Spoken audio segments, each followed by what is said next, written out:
আমাদের মাঝে বলেছেন। আসলে আমরা যারা শিল্পী মানুষ, যারা গান করি, একেবারেই ওতপ্রোতভাবে যাদের সাথে মেলা হয়, কথা হয়, বার্তা হয়, তাদেরকেই একটু মনে রাখা সম্ভব। নচেত কিন্তু সবাইকে মনে রাখা সম্ভব না। দেখেন, আমাকে দেখেছেন, তিনি সেই আমাদের বাংলার প্রখ্যাত বাউল সাধক আইনাল বয়াতি আল চিশতি নিজাম।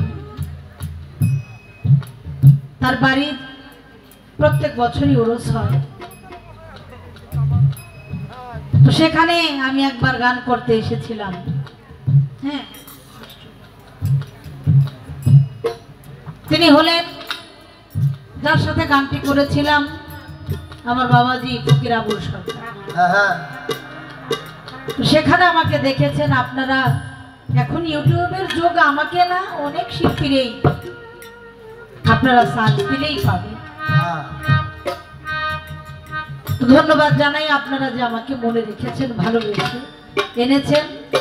তেমনি আমার দেওয়ান সাহেব, যিনি আজকে আমার ভক্ত,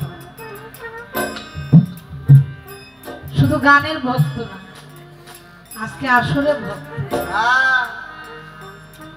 তাকেও ভালোবেসে গান শুনে আমার পরশালী দেওয়ান আল চিশতি নিজামী বাবার সম্মানার্থে তাকে ভালোবেসে আপনারা এনেছেন। মালাটি বন্টন করলেন গুরু এবং শিষ্য বা ভক্ত। আমাকে গুরুর পাটে রেখে আমার দেওয়ান সাহেবকে রেখেছেন আজকে শিষ্যের পা। বাবা, আমি তো গুরু না, নারীরা কিন্তু গুরু হইতে পারেও না পারলেও গুরু বানাইতে পারে। আমি নিজেকে মানুষ বলেই দাবি করি না। কেন করি না? কারণ আমার মধ্যে লোভ আছে, লালসা আছে, চাওয়া পাওয়া আছে। আর যিনি গুরু হয় তার এই পৃথিবীর কোনো কিছুর উপরে লোভ, লালসা, চাওয়া পাওয়া কিছুই থাকে না। কিন্তু আমার মধ্যে সব আছে। আমি গুরু পক্ষে কি বলবো? আর এটা হলো আমার ফরিদপুরের মাটি। এখানে দাঁড়িয়ে আবার আমি নিজে গুরুর পাঠ গাবো। আমার পা থেকে মাথা পর্যন্ত খালি থরথর করে কাঁপতেছে। আমি কি করবো? যেদিকে তাকাই সেদিকেই মনে হয় জ্ঞানী গুণীজন, সাধুজন বসে আছে। তাদের সামনে আমি কি আলোচনা? কিছুদিন আগে আমার দেওয়ান সাহেবের সাথে আমার গান হয়েছিল ডিসেম্বরের 29 তারিখ। গানটি করেছিলাম মেঘনা, কুমিল্লা জেলা। সে মঞ্চে তিনি আমার গুরু ছিলেন, আমি শিষ্য ছিলাম। তো সেখান থেকে আমি তার যে আলোচনা দেখেছি, শুনেছি, সেখান থেকে নিজেকে কিভাবে যে আজকে গুরু বলে দাবি করি এটাই ভাবা মুশকিল। তারপর আপনারা গুরুজন আমাকে দাঁড় করিয়েছেন, আমি আর কি করতে পারি?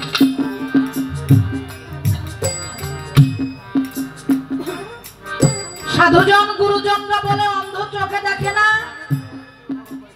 বোবা কথা বলতে পারে না, ন্যাংরা কখনো হেঁটে হেঁটে পাহাড়কে লঙ্ঘন করতে পারে।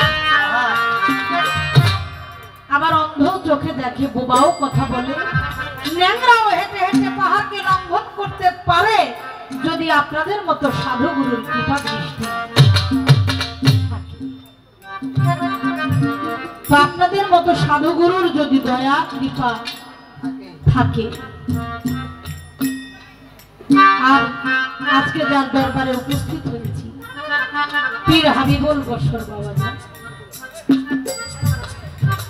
তিনি যদি তার রহমতের দৃষ্টি দিয়ে তার অনুষ্ঠান সে নিজে না করে, তার গান সে না করে, তবে তার মঞ্চকে আমি ঠিক রাখতে পারবো? পারবো। তাই দয়াময় মুর্শিদের কাছে পানা চাই, তিনি যেন আমার রংসমাতে বসে তার আলাপ, তার গান, তার কথা সে নিজেই বলে।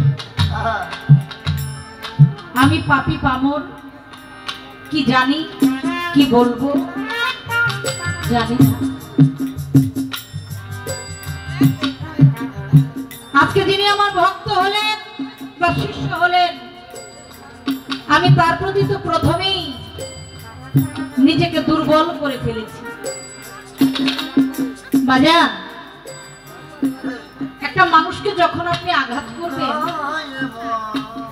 ওই মানুষটা যখন আপনার কাছে করজোড়ে বলবে, বাবা অপরাধ হয়ে গেছে, আমার ভুল হয়ে গেছে, আমাকে ক্ষমা করে দেন, আপনি একটা বাড়ি দিয়ে, আপনি যদি জ্ঞানী হন, আপনি দ্বিতীয় বাড়িটা দেওয়ার সময় আপনি একটু হলো আপনি বিবেকের ঘরে বিবেচনা করবেন।